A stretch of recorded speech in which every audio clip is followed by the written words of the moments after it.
Fulton Sheen, God and the Intelligence. Continuation of Chapter 5. God according to Professor Pringle Pattison. The conception of God given us by Professor Pringle Pattison centers round his view of the whole universe. He finds that all the opposition between facts and values, between science and religion, knowledge and faith, has passed into philosophy through Kant and Hume, who insisted on the fatal separation of the subject, knowing, and the object known. The problem is how to bridge this chasm between the finished world and the independent knower equipped from heaven knows where with a peculiar set of faculties. The problem is solved, according to Professor, by substituting biological for mechanical categories. This substitution destroys all opposition between subject and object. Man is organic to the universe, and the universe is organic to man. The universe has developed man for its own self-expression.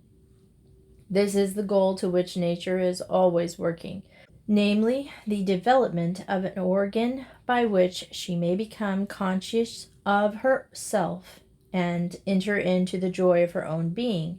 This oneness of the universe, then, has solved the problem of the object and subject relations. Secondarily, qualities are not something apart and separated from reality, they are one with it. Values and realities are not separated for the same reason, they are organic in nature.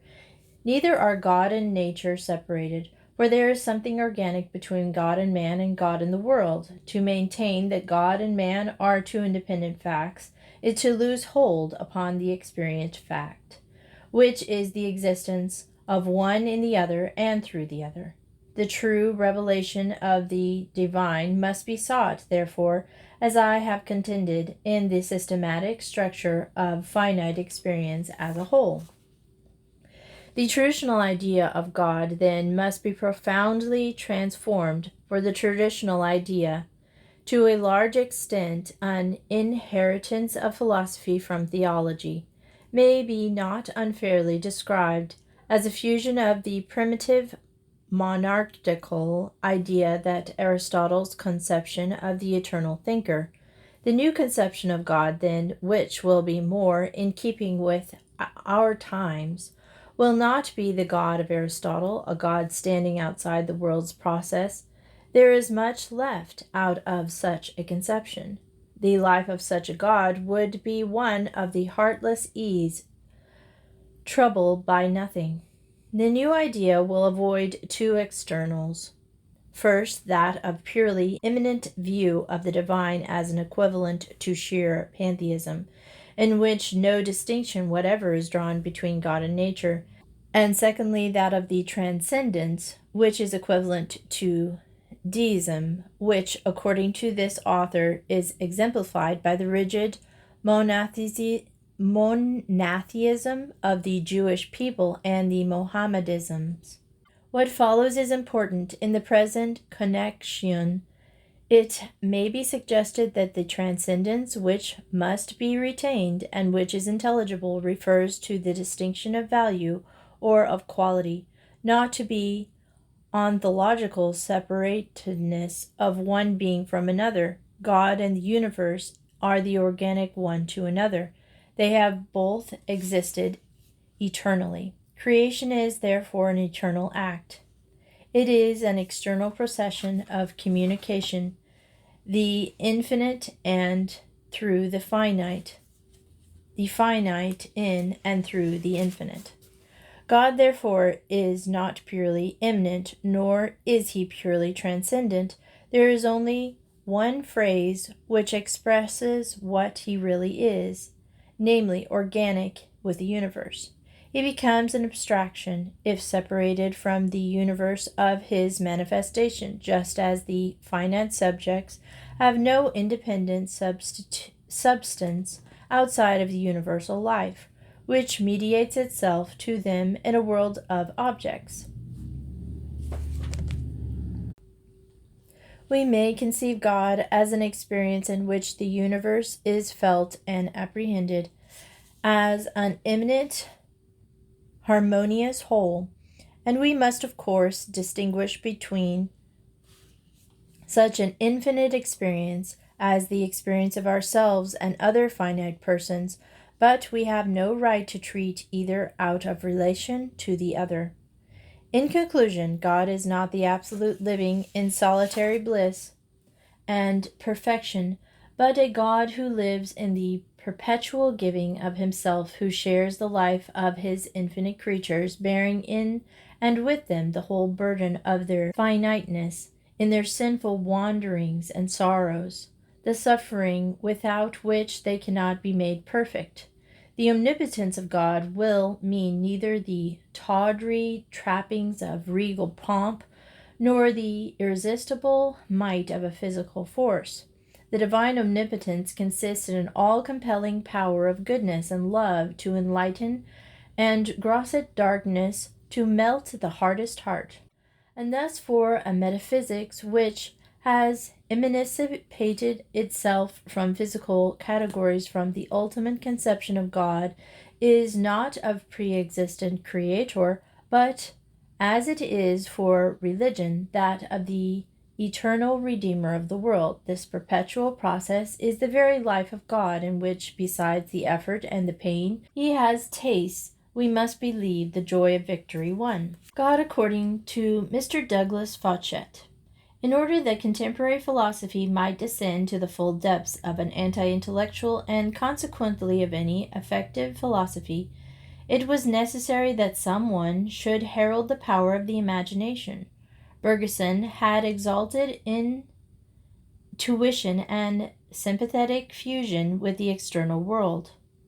Ward exalted faith. James and a host of others maintained the dignity of immediate experience. But no one had poetry enough to him propose imagination as the clue to philosophical solutions. Mr. Douglas Fauchet had recently come to fill the want in this work, the divine imagining. He assures us that it is intended for disillusioned metaphysicians. Professor Mackenzie, after a somewhat unfavorable criticism of his work in mind, later comes to correct his criticism. I now regard Mr. Fauchet's work as considerably more important than I at first perceived. It seems at least, if nothing else, to be the necessary supplement to such an account as the Professor Alexander. The world, according to Mr. Fauchet, is not as much the result of a rational design as the adventure of an imagination. Imagination, or rather the divine imagining, in its modes and transformations, is the sole ground of reality. The process by which this ultimate reality works itself out is that of creative evolution, which is an aspect of the divine imagining. In the word of the author, this source is to be explained as follows. Ultimate reality is best viewed as imaginal, as conscious activity concerning, which, as embodied in content, resembles most nearly that human experience which we call imaginary. Conservative and creative, reproductive and productive. Reason, which may have set up an absolute, is an instance of secondary creation, such as subversive the living, but which has not standing in reality as large as could be called cosmic. The universe, interpreted according to the analogy of reason, yields the Hegelian or rational idea, interpreted according to that of imagining, the imaginal idea of divine imagining. But while the former solution cannot be stretched so as to cover all the facts of experience, the imaginal embrace, then, as a sequel, could show readily enough. The question now presents itself: is the divine imaginal the source of all reality, to be identified with God? Mr. Fauchet has no hesitation in answering that God must not be equated with the divine imaginal. which shows alike in him in the opposition with which he contends, and perhaps indefinitely many other gods. He is rather within the content whole of the divine imaginal. By evolution, he buds off from the divine imagining. He is the member of the great society of sentience, and in fact, as the great sentient God might be called the child of the divine imagining. He is therefore a product of the evolutionary process, not coming only at the end of the fashion of Professor Alexander's God, but developing even from the beginning. He began to be the slow Colossians of the superior sentience of a world system. But when, considering the history of my present life, I find that my appearance as a conscious individual began long after the first stage of the formation of my body, and it might be urged that God arose similarly among after the origin of this changing world system of content, which is his body. Mr. Fauchet then confesses he cannot solve the problem. Our private imaginings, as we might say, is not adequate to cosmic imaginings, and modesty enjoins reticence. The process of its development is best expressed in the words of the author. Like the risen Osiris, who, after an interval of struggle, suffering, and defeat, died that he might live again in glory, the divine imaginal descends into imperfection and conflict, and is redeemed and redeems itself as a conscious God. And since God is society of finite sentience, and finite sentience are each and all evolved, the evolution of God is seen to be the compensation for that corruption of eternity in which the world process began.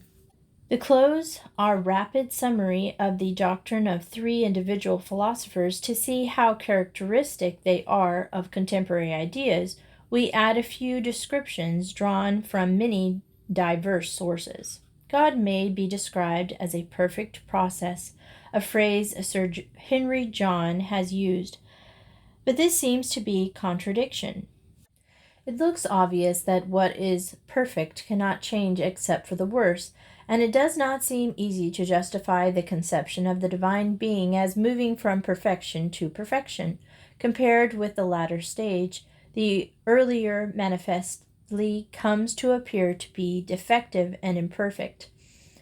A movement from perfection to perfection looks like a logical impossibility. Every present, when it arrives, seems to condemn what went before as at least a partial failure. But this is merely apparent at stage A, may not be perfection, and at stage B, may not be B, acquire that character. It is quite certain that there are static limits to the indwelling perfections of the divine nature, or indeed to anything that develops.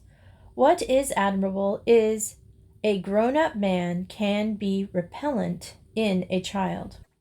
To me, continues Sir Henry Jones, the idea of God as the perfect in process, as a movement from the splendor to splendor in the spiritual world, as an eternal achievement and a never-resting realization of the ideals of goodness in human history, is endlessly more attractive and I believe more consistent with our experience in the present world process than a being eternally contemplating his own perfections.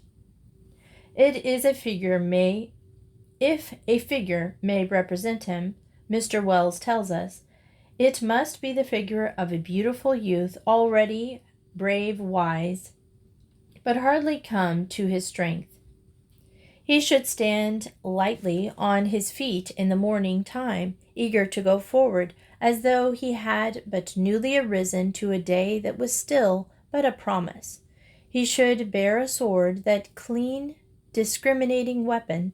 His eyes should be bright as a sword, his lips should fall apart with eagerness for the great adventure before him, and he should be a very fresh and golden harness, reflecting the rising sun. Death should still hang like a mist and a cloud banks and shadows in the valley, and the wide landscape about him, therefore, should be dew upon the threads of gossamer and the little leaves and blades of turf at his feet. Such is the modern God. The same notion is put forward by Professor Rogers. I think, he writes, it may be regarded as natural demand of human nature that the future should open up real accessions of good, and that a place should therefore be provided for novelty and growth in that ultimate universe. It is true that heaven has mostly been conceived in terms of rest, but in such a doctrine of note, weariness and relaxation is evident, though excusable as a reaction against a life of toil, which men are now forced to undergo, ought plainly not to be allowed to settle other final religious convictions, and I think that it does not, in fact, represent the best religious insight. As we know the good in human terms, it is bound up everywhere with activity and change, and it is difficult and probably impossible to conceive of it concretely than change has eliminated. I see no reason to deny to God the same progressive enjoyment of changing value which is needed to constitute value itself in the long run. This, no doubt, involves with each step a growth in knowledge also. God's consciousness of what is still to come may be, I think, as others is, no conscientiousness of an actual eternity, but only of an absence of finality in any value at any time achieved. The modern notion of God is on all sides that of an evolving God, who is either tending towards deity, budding off from the divine imaginal in one of the world systems, or else organic with a progressive world. He is not, he is becoming. His life is evolving with the cosmic order and is developing through the cooperative contributions, conscious and unconscious, of all creatures. He is therefore helped by us, and without us would forever remain unachieved. He needs not our prayers, our incense, or the easy homage of our lips, but our brain, our blood, our will, our life. More than this, God himself is short, may draw vital strength and increase of very being from our fidelity. Part 2, Chapter 6, Anti-Intellectualism. The spirit of the modern thought, whatever else it may be, is anti-intellectual. All the operations of the intellect, from abstraction to reason, have undergone a rigorous criticism, and even the faculty of the intellect itself has not been spared. Professor Perry summarizes this modern spirit in these words: psychology, speaking for emotion and instinct, has reduced intellect to importance over life. Metaphors have subordinated it to the will. Bergson and his followers have charged it with falsehood, while with pragmatists and instrumentalists it has sunk so low that it is dressed in livery and sent to live in the servants' quarters. What is the origin of this anti-intellectualism? What reason have prompted a general and unmerciful assault on the intelligence? To begin with, there is a confusion of the intellect and reason. In the traditional doctrine of intellectualism, the difference is as follows. The intelligence apprehends in a simple way an intelligible truth. Reason moves from the known to the unknown. They are related as generation to esse, as circumferences of a circle to the center. The intelligence does not explain, it does not reason, it grasps. It sees an intelligible object as the eye sees a sensible object. Reason, on the contrary, is related to the intelligence, as movement is related to the rest, as acquiring a thing is related to having a thing. They are not, however, two distinct faculties, but merely two different modes of operation of the one faculty. What does the intelligence mean to modern thinkers? It means reason, that laborious, meditate approach to reality. What reason is for scholastic, intellect is for the contemporary. What intellect is for the scholastic, intuition, instinct, imagination, and experience are for others. There is more than a mere confusion of terminology here. Rather, there is a failure to appreciate the real worth of the intelligence, and because of this, numerous substitutes have been devised to fill the void. The confusion is well illustrated in the works of M. Bergson, who has been the inspiration of much anti-intellectualism among his contemporaries. In his first work, Essai sur les données immédiates, he makes a study of the movements of sensation and declares all measurement of sensation to be symbolic. Direct measurement is impossible because sensation have no extensive quality, and because intensive quality is a subterfuge indirectly. However, he measures sensation by spatial symbolism, inasmuch as function of life is to handle objects. Life is wholly ordained to action, and habit acquired by the life of action produce natural, spontaneous reduction of reality to spatialized form, e.g., language.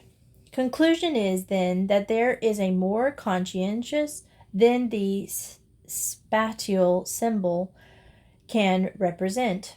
Hence, there must be an use of a double ego. First, the superficial ego, which is an ensemble of habits, all related to space, as well as words destined to be exchanged with others.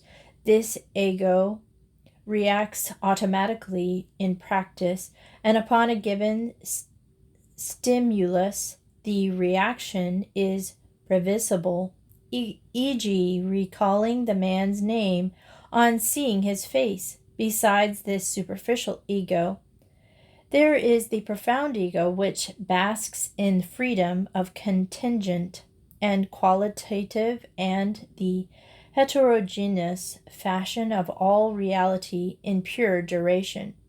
If the thought is not lucid, it is at least that of M. Bergson. Here is the first Bergson confusion of the intellect and reason. For M. Bergson, the superficial ego is reason or intelligence, and the profound ego is intention. What he really should have said is that he had the distinction well in mind, was that of superficial ego is reason and the profound ego is the intelligence. But from the initial misunderstanding, the confusion continues in all his subsequent works, with the result that the intelligence is finally rejected as the original sin of all thought. In his next work, Matière et Mémoire, he analyzes the idea of consciousness. In mind, he finds two currents, one towards action and the other tending towards reveries. The first is concerned with resemblances and is adapted to present action, and the second is concerned with differences. The first current, which is perception, becomes synonymous with intelligence. The second current, memory, which is virtuality without any relation in action, becomes synonymous with intuition. Again, the same confusion. In his well-known L'Evolution Créatrice, that which was but dimly hinted at in the superficial and the profound ego, perception and the memory, now becomes clear and transparent. The superficial ego and the perception were in the two first works destined for action. In the Evolution Créatrice, it is the intelligence which is destined for action. The profound ego and memory were destined for reverie, for immediacy, for pure durée, and these now become intuition.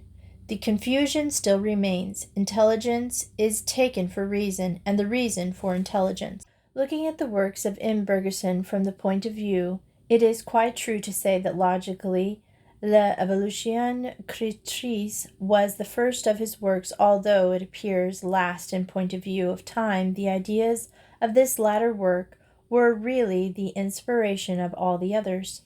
The successors of M. Bergson and his contemporaries have fallen into the same confusion. Throughout the whole realm of philosophy, the intelligence is understood as reason and criticized as such. Faith, desire, instinct, sympathetic intuition, imagination, and the host of other substitutes which give immediacy to knowledge come in to replace the discarded intelligence.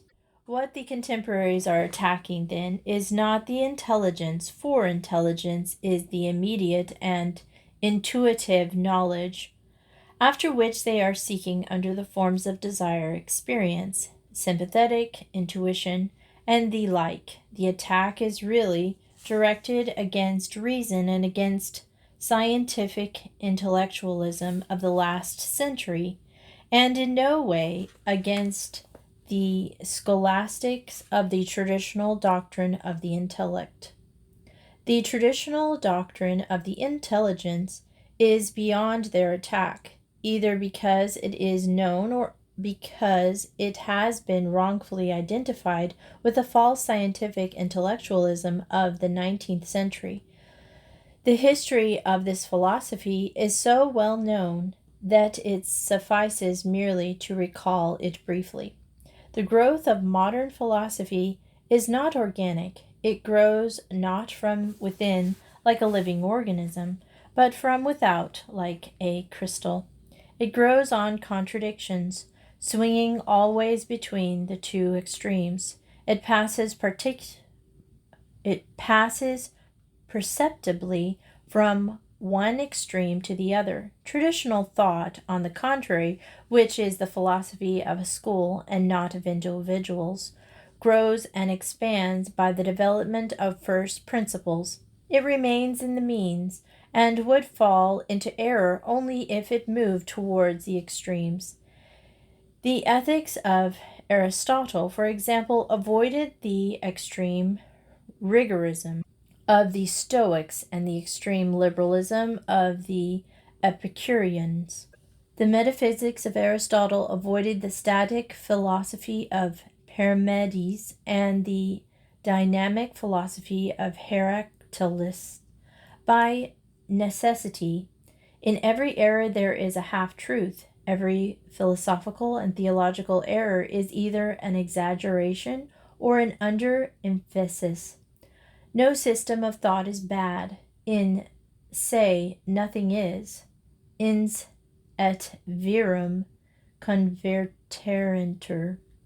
The origin of the modern anti-intellectualism is to be found in the reaction to another system of thought with an over-emphasized reason, and perhaps in a decade or two, in perfect accordance with its principle of growth by contradictions, we shall have another philosophy, which will be the philosophy of the static and the philosophy of reason.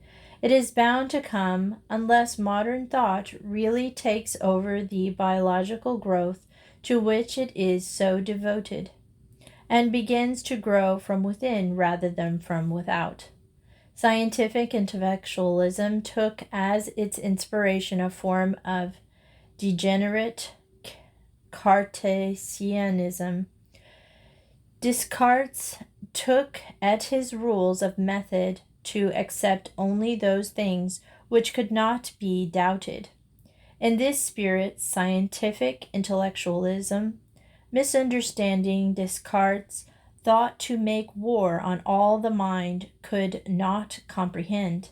Intelligence would now be the plaything of man, and in a much more fantastic way than with the descendant scholastics of the 14th and 15th century. Outside the truth catalogued by science and found by reason, there was said to be no truth. Its postulates were, first, that nothing is knowledgeable or mysterious. Everything can be explained by reason and by science. The discovery of electromagnetism and the thermodynamic renewed physics. Chemistry took on a new birth. Lavoisier discovered in his workroom, with a pen in his hand, the stars which the observers found in the heavens with a telescope. Pasteur threw new lights on the origins of life. Champollion discovered the hieroglyphics. Man was gradually solving the problems of the universe. Religion, the faith states, were gradually crumbling. The second postulate was the determinism. Everything in the universe is determined by fixed and unalterable laws. In virtue of this determinism, the universe could be studied scientifically. Vice and virtue do not exist. They are products, like vitriol and sugar. The man in the Theoreme in March. He is a part of the nature and subject to its determined laws. The philosopher of scientific intellectualism was Comte. According to his positivistic system, all phenomena are to be regarded as subject to invariable natural laws. There are laws, we have merely to discover them. After we have discovered these laws, we must group them together in categories and reduce them to smallest possible number. Philosophy, then, is not a search to causes, because causes are beyond experience. Philosophy is merely the analysis of the circumstances of experience. Look at the facts. Get the laws from the facts. Nothing can be known outside of the facts, or outside of the positive sciences. Outside of facts and laws, there is nothing. Science knows no limits. In facts are supreme.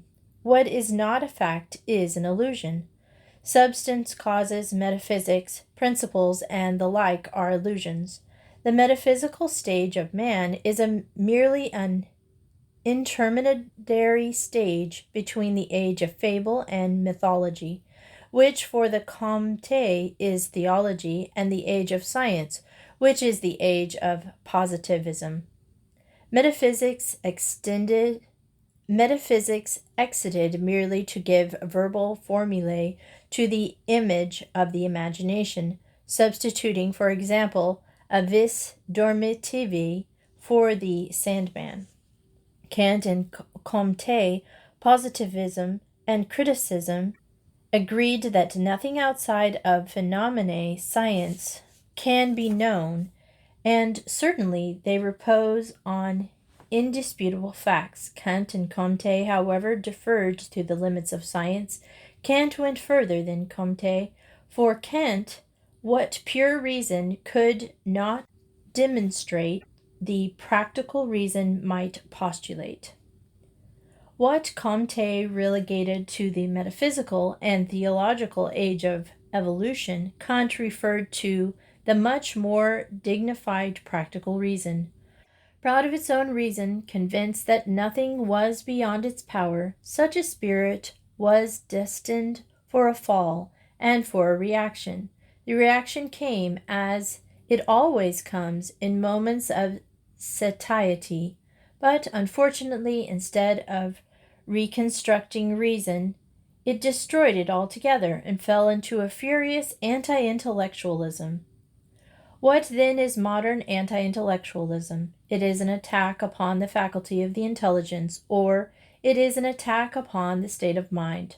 Unquestionably, it is an attack upon the state of mind which sought to glorify reason, not the reason of scholastics, for there was a prejudice against that, not the reason for Descartes, for that had degenerated in his successors, but the reason of positivism, a scientific intellectualism which exaggerated its powers even to the denial of limits and of knowledge. Professor Eliota, speaking of the reaction against this scientific intellectualism, writes, "The mind of man, which could not rest content with a simple transference of results attained by the methods of the natural science to the realm of philosophy, and was reluctant to stay its steps on the threshold of the unknowable, sought within itself other the deeper activities which should throw upon the portals of mystery. Art, moral life, and the religious belief were called upon to fill the void left by scientific knowledge, and the reaction went so far as to extend to the human intellect itself as a whole of distrust, which should have been confined to scientific naturalism and its claims to be able to comprehend the infinite riches of mind and nature within a few mechanical formulas." The reaction of scientific intellectualism was threefold: religious, philosophical, and scientific. The religious reaction was based on a desire to save the eternal varieties, just as Kant saw his ideals crumbling upon the attacks of Hume and sought to save them by the help of the practical reason. So, too, now many who are eager for the security of religious truths, seeing them battered and broken by science, seek to save them by appealing to some non-rational element. They make the mistake that Kant made before them. Instead of examining the value of the attack made on them, they take flight, hiding themselves in faith, tradition, and infused ideas. Not until the time of Leo XIII and his encyclical Aeternae Patris did the defenders of religious truths turn the weapon of genuine intellectualism against their adversaries. Among the religious reactions were traditionalism, fidelism, and ontologism, making their appeals respectively to tradition, faith, and infused ideas, while those interested in the eternal varieties were reactions on a basis of faith, tradition, and innate ideas. The less religiously interested thinkers kept on more purely philosophical grounds. Those who began the reaction were close enough to scientific intellectualism to see its defects, that they had heard of the ideals of scientism and had seen its feeble realizations. They had seen the ravages of the intellectualism which set no limits to the powers of reason and which left no room for the things of eternity. Subspecies scientia, and not subspecies aeternitatis, was its unique point of view. Instead of correcting the abuse and putting reason in its due place and asserting its limits, they left it altogether and set up the substitute of will, mystical experience, and sense experience. But the reaction is not yet complete.